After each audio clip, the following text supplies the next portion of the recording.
Well, how's it going? There's a reason why I'm very efficient at pointing.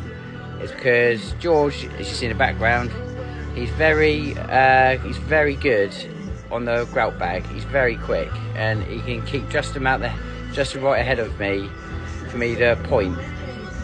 We're just about to do a square meter now, and we're going to time it and see how quick he does it.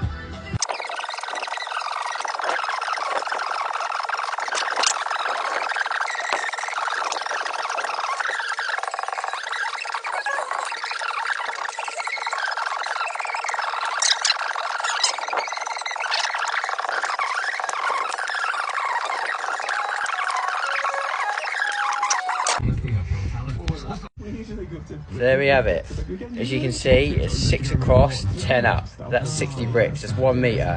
He did it in less than 3 minutes.